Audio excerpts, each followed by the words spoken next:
அப்படியே மைண்டில் வச்சுக்கிறேங்க. இப்போ தான் நம்ம சம்முக்கே போக போகிறோம். First subdivision number 1. If something என்னமோ ஒன்று கொடுத்து வச்சுருக்காங்க, அப்படி தானே? x1 + iy1, x2 + iy2, x3 + iy3 and so on அப்படியே போயிட்டே இருக்குது. xn + iyn அப்படின்னு சொல்லியிருக்காங்க. அப்போனா இங்கே மொத்தம் எத்தனை காம்ப்ளெக்ஸ் நம்பர் கொடுத்துருக்காங்கன்னா n டைம்ஸ் கொடுத்துருக்காங்க. இது ஒரு காம்ப்ளெக்ஸ் நம்பர், இது ஒரு காம்ப்ளெக்ஸ் நம்பர், இது ஒரு காம்ப்ளெக்ஸ் நம்பர், இது ஒரு காம்ப்ளெக்ஸ் நம்பர், எல்லாத்தையும் நம்ம மல்டிபிள் பண்ணோம்னா அதுவும் எதுக்கு ஈக்குவலாக இருக்கும்னா இன்னொரு காம்ப்ளெக்ஸ் நம்பருக்கு ஈக்குவலாக இருக்கும். இது ரிசல்ட்டு. நம்மளை என்ன பண்ண சொல்கிறாங்கன்னா இந்த ரிசல்ட்டை யூஸ் பண்ணி சப்டிவிஷன் நம்பர் 1 இருக்குது பார்த்தீங்களா, அதை ஷோ தட்டு பண்ண சொல்கிறாங்க. அப்போ இதிலிருந்து நம்ம என்ன பண்ணணும், இந்த ஸ்டெப்புக்கு கொண்டு வரணும். என்ன சார் பண்ணுறதுனா சும்மா சிம்பிள் தான். ஃபஸ்ட்டு என்ன கொடுத்துருக்காங்களோ அதை அப்படியே எடுத்து எழுதிக்கிறேங்க. என்ன கொடுத்துருக்காங்க? x1 + iy1, x2 + iy2. நம்மளுக்கு முதல் 3 கொடுத்துருக்காங்க. நம்ம 3யவும் எழுதணும்னு அவசியம் இல்லை, ஜஸ்ட் ஒரு 2 கூட எழுதிக்கலாம், ஒன்றும் பிரச்சனை இல்லை. ரைட்டா? ஓகே. ஏன்னா இங்கே அன்சோன் தானே, எக்ஸட்ரா தானே போட போகிறோம். அப்போ இங்கே xn + iyn which is equal to right side என்ன கொடுத்துருக்காங்க? a + ib கொடுத்துருக்காங்க. இது கொடுத்துருக்கக்கூடிய எக்ஸ்பிரஷன். நம்ம ப்ரூவ் பண்ண வேண்டிய எக்ஸ்பிரஷனில் ஐயே இல்லை பாருங்களேன். ஆனால் எல்லாமே எப்படி இருக்குது? ஸ்கொயர்டில் இருக்கா? அப்போ ஒரு காம்ப்ளெக்ஸ் நம்பரை நம்ம இன்னொரு ஸ்கொயர்டு ஃபார்மெட்டில் மாற்றணும் அப்படின்னா இங்கே ஒரு ஃபார்முலா இருக்குது பாருங்கள். இங்கே பாருங்கள், இசட் தானே. நம்ம ஸ்கொயர்டு வேணும்னா அந்த காம்ப்ளெக்ஸ் நம்பருக்கு என்ன எடுத்தால் போதும்? மாடுலஸ் எடுத்தால் போதும். அப்போ இன்னைக்கு ஒரு ஆப்ரேட் பண்ண போகிறோம், ஒன்றும் இல்லை, taking modulus on both side. அப்போ இந்த இடத்துல என்ன பண்ணணும் அப்படின்னா taking modulus on both sides. ஏன் மாடுலஸ் எடுக்கிறோம்னா அப்போ தான் காம்ப்ளெக்ஸ் நம்பரை எதில் மாற்ற முடியும்? ஸ்கொயரில் மாற்ற முடியும். அப்போ எல்லாத்துக்கும் மாடுலஸ் எடுக்கணும். Left side modulus, right side modulus.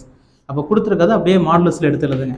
x1 + iy1, x2 + iy2, etcetera xn + iyn which is equal to modulus of a + ib.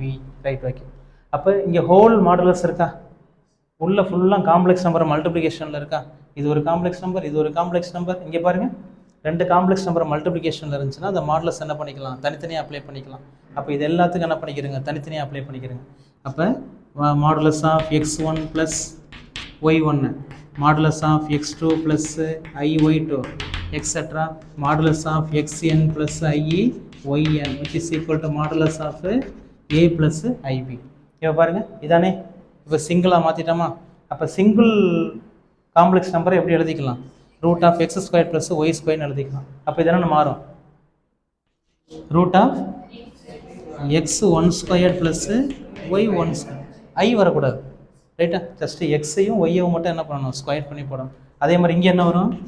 √(x2² + y2². அதே மாதிரி இங்கே என்ன வரும்?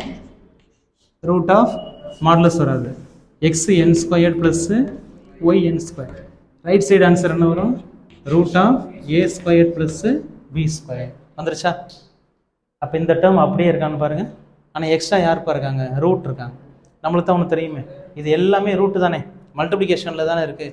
அப்போ தனித்தனியாக இருக்கக்கூடிய ரூட்டை என்ன பண்ணிக்கலாம்? ஒரே ரூட்டாக போட்டுக்கலாம்.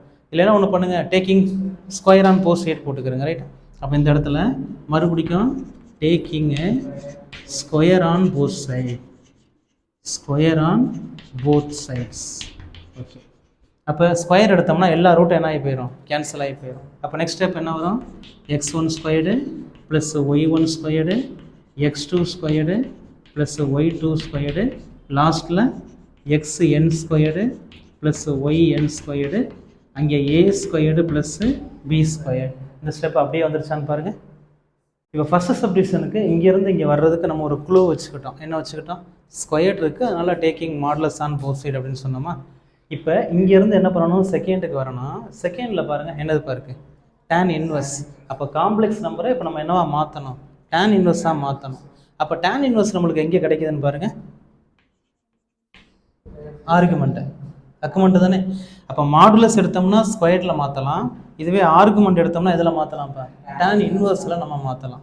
அப்போ வேறு ஒன்றும் இல்லை, ஃபஸ்ட்டு என்ன எக்ஸ்பிரஷன் இருக்கோ அதை அப்படியே எடுத்து எழுதிக்கிறேங்க. நெக்ஸ்ட்டு டேக்கிங் ஆர்குமெண்ட் ஆன் என்னது? Both side. அப்போ எனக்குலாம் அந்த வார்த்தை எழுதிக்கிறேங்க.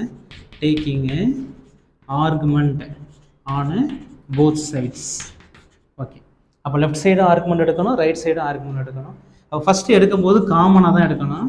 Argument of x1 plus iy1 x2 plus iy2 லாஸ்ட்டில் xn plus iyn which is equal to இங்கிட்டும் எடுக்கணும். அப்போ argument of a plus ib அப்படின்னு நம்ம ஆன்சர் எடுக்கணும். ரைட்டா? ஓகே. ரைட் சைடு பிரச்சனை இல்லை, ஒரே ஒரு சிங்கிள் காம்ப்ளெக்ஸ் நம்பர் தான் இருக்குது. லெஃப்ட் சைடு பார்த்தீங்கன்னா மொத்தம் n times of complex number இருக்குது, வெளியில் ஆர்குமெண்ட் இருக்குது. ரைட்டா? இப்போ தானே சொன்னோம், ரெண்டு காம்ப்ளெக்ஸ் நம்பர் மல்டிப்ளிகேஷனில் இருந்துச்சுன்னா இந்த ஆர்குமெண்ட்டை ரெண்டுக்கும் செப்பரேட் பண்ணிக்கலாம். ஆனால் இடையில என்ன சிம்பிள் போடணும்? ப்ளஸ் சிம்பிள் போடணும். அப்போ அதே மாதிரி இந்த காம்ப்ளெக்ஸ் நம்பருக்குள்ள என்ன பண்ணிக்கிறங்க, ஆர்குமெண்ட்டை தனித்தனியாக செப்பரேட்டாக எடுத்துக்கிறங்க. ஆனால் இடையில என்ன சிம்பிள் போட்டுருங்க? ப்ளஸ் சிம்பிள் போட்டுக்கிறங்க. அப்போ ஃபஸ்ட்டு ஆர்குமெண்ட் ஆஃப் ஆன்சர் என்ன வரும்? x1 plus iy1 plus argument of x2 plus iy2 அதே மாதிரி அன்சோவான ப்ளஸில் தான் வரணும். Argument of xn plus iyn which is equal to argument of a plus ib. Okay, listen தான். இப்போ தனித்தனியாக செப்பரேட் பண்ணிட்டோம். அப்போ செப்பரேட் பண்ணதுக்கப்புறம் இந்த ஆர்குமெண்ட்டை என்னென்ன மாற்றிக்கலாம்? டேன் இன்வெர்ஸ்ன்னு மாற்றிக்கலாம். அப்போ இது என்ன மாறும்? டேன் இன்வெர்ஸாக மாறுமா? அப்போ இந்த ஆர்குமெண்ட் எப்படி மாறிடும் அப்படின்னா டேன் இன்வெர்ஸாக மாறிடும். அப்போ டேன் இன்வெர்ஸ் ஆஃப் என்ன ஃபார்முலா? y/x. இங்கே y1/x1. அப்போ இந்த பிளேஸில் y1/x1 ப்ளஸ் இதுவும் அதே மாதிரி என்ன மாறும்? டேன் இன்வெர்ஸாக மாறும். அப்போ answer tan inverse of y2/x2. அதே மாதிரி லாஸ்ட் ஒன்று டேன் இன்வெர்ஸாக மாறிடும்.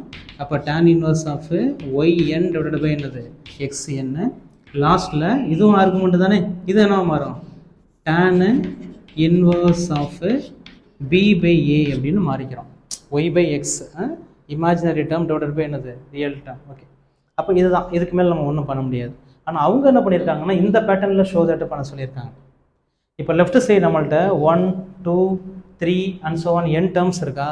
அவங்க என்ன பண்ணுறாங்கன்னா ஜென்ரல் டேர்ம் எழுதிட்டாங்க, வேறு ஒன்றும் பண்ணலை. இந்த பாருங்க, சைன் இன்வெர்ஸ்ன்னு கொடுத்து நம்ம y1 x1 y2/x2 yn/xn போட்டிருக்கோமா. அவங்க ஜென்ரலாக என்ன பண்ணிட்டாங்கன்னா ஆர்னு கொடுத்துட்டாங்க. இது எல்லாமே சமேஷன் தானே, அதனால் இந்த சமேஷன் நோட்டேஷன் யூஸ் பண்ணிட்டாங்க. இந்த ஆருக்கு பதிலாக என்ன சொல்கிறாங்கன்னா 1லேருந்து n வரைக்கும் சப்ஸ்டிட் பண்ண சொல்கிறாங்க. அப்போ 1 சப்ஸ்டிட் பண்ணால் என்ன ஆன்சர்? y1/x1.